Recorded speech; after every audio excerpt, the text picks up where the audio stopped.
This video is sponsored by Train World, America's discount model train store since 1968. Hey everybody, it's Jimmy from the DIY and Digital, and today I've asked you guys some questions and we're gonna go over some of the answers.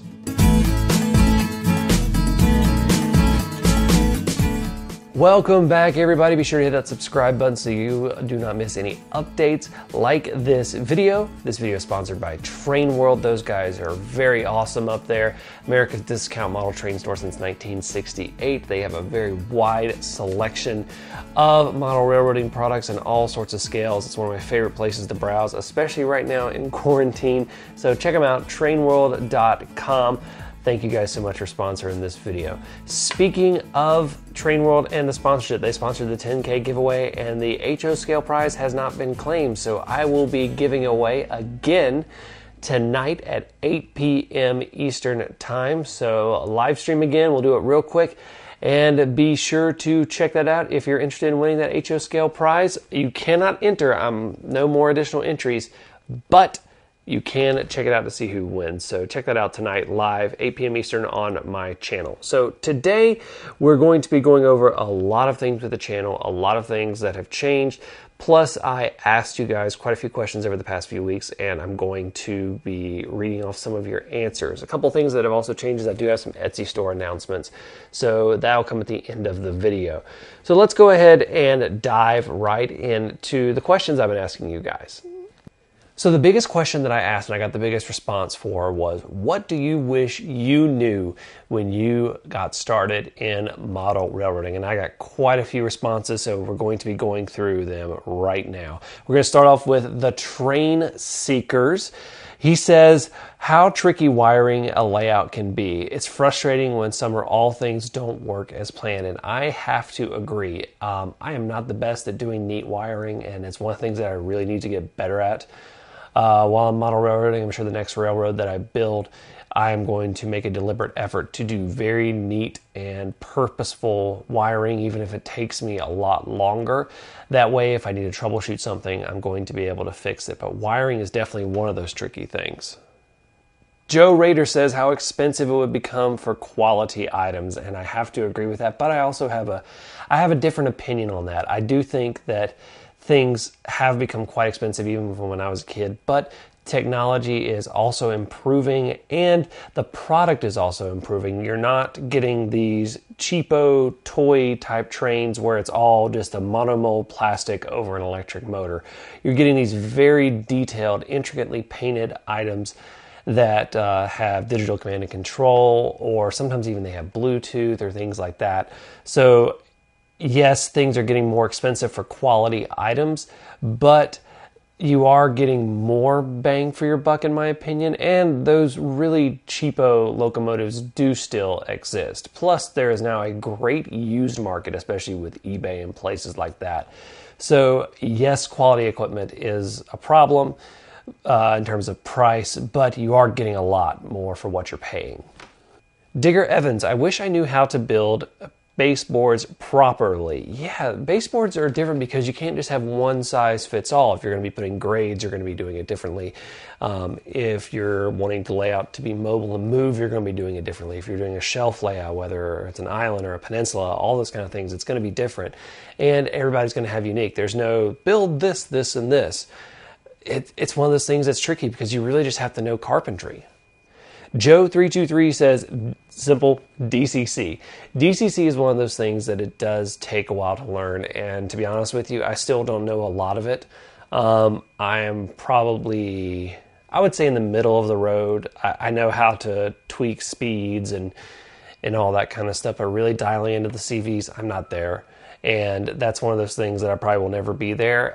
I don't need it for what I run, so DCC, yeah, I can see if you really wanted to dive into it, it's going to be an issue. Now here's an interesting one from George McDowell. Inscaling has become incredibly intimidating for me, which could take the fun out of this hobby. I switched from O-gauge to Inscale for the realism and detail 26 years ago. I've been collecting, but I did not get the time needed to dedicate until recently. Now I have locomotives that are not DCC ready with outdated equipment. I should have waited. Time does not stand still. And I have to agree with you on the switch. Now, the reason that I switched from scales, I actually, when I got back into the hobby, I was in HO scale.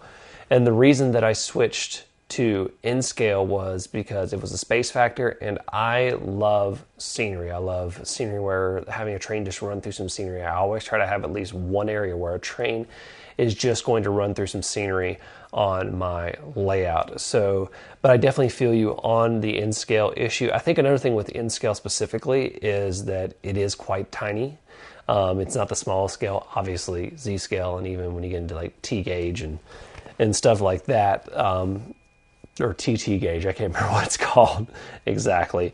But Inscale can be incredibly intimidating, and I think that's one reason why it hasn't overtaken HO scale. I think space-wise, in areas where cramped space, Inscale is king, but at the same time, HO scale is just easier to work with, which I think is what has kept it as the #1 scale in model railroading. Southern 207 Hobbies, longtime subscriber.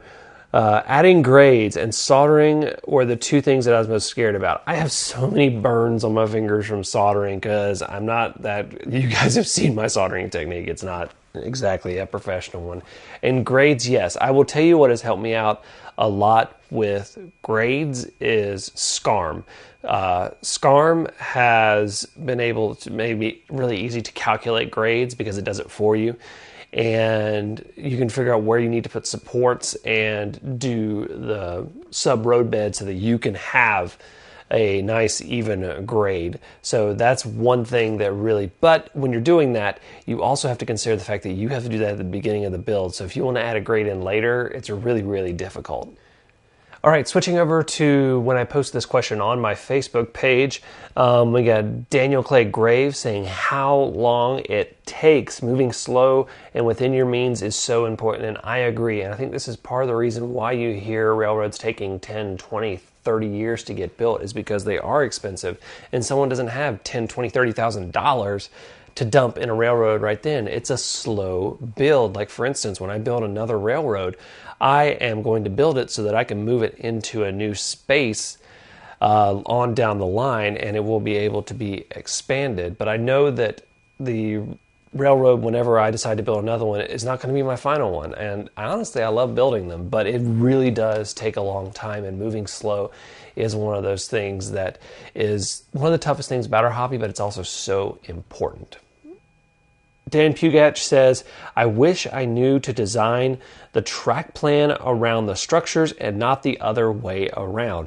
It'd be a lot easier to place buildings if there was more space in some places. Also, different kit manufacturers have different depths to their background buildings, and having a straight track along the back of the layout doesn't work.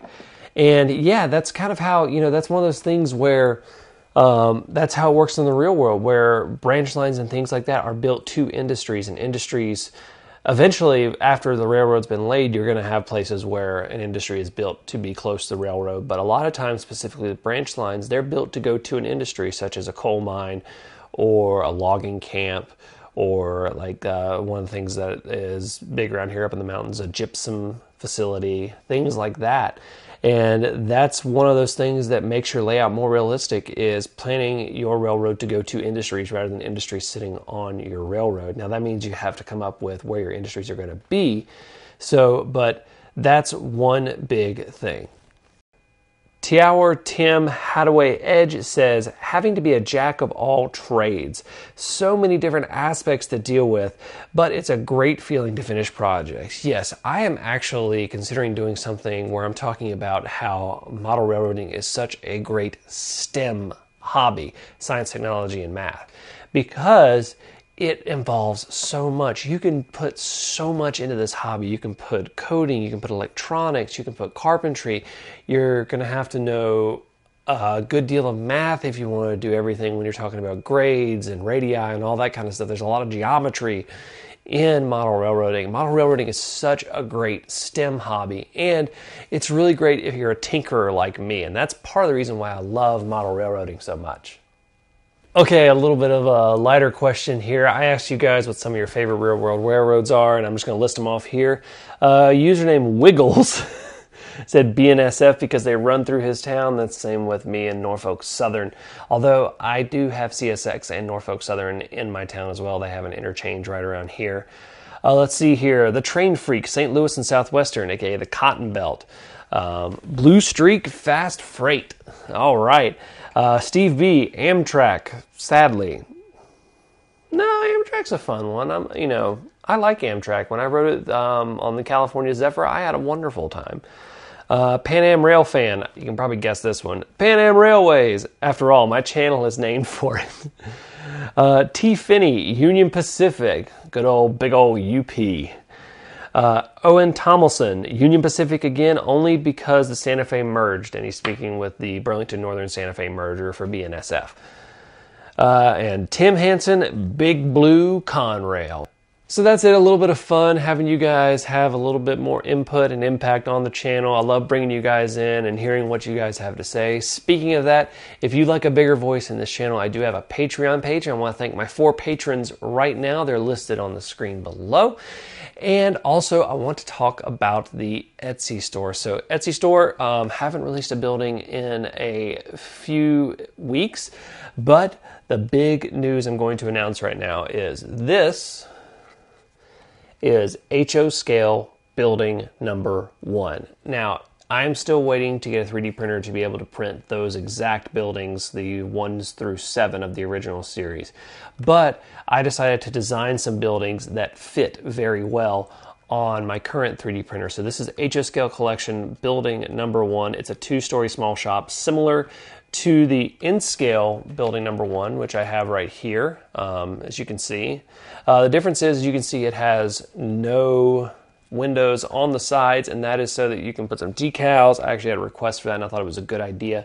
And then it's got the windows on the back. So that is HO Scale building number 1. It's going to have a roof and a base, just like everything else, with a light socket. And it is going to be $15. I know I talked about $12, $13, or just adding, but the cost of resin is equivalent to the Inscale building number 3. It's about roughly the same for all of the buildings. So this is going to be $15. Imperfect prints, which I do have 2 of, are going to be $10. And for those first 2 at least, I am going to include a base and a roof. After those first 2, I'm going to give just a roof. And that's because I already have them printed, and I figured go ahead and stick them in there. So that's the big thing. I'm going to be rolling out 4 HO Scale buildings over the next few weeks, and then I'll be rolling out a few more as well, as all part of the HO Scale series. The other thing is I am also doing Z-Scale. I've had quite a few ask me about Z-Scale, and Z-Scale is a little bit easier to tackle, and I have them right here because I'm actually still producing, as I'm shooting this video, Z-Scale building number 3, but I have Z-Scale building number 1, and I can show you a little size comparison. There is Inscale and there is Z-Scale building number 1. And that's the exact same as the Inscale building number 1. It's just in Z-Scale, which is 73% the size of Inscale, roughly. And then I also have Z-Scale building number 2, and just a little comparison right there. And Z-Scale building number 3 is actually sitting in the printer. It's just barely on the screen right here, finishing up printing right there.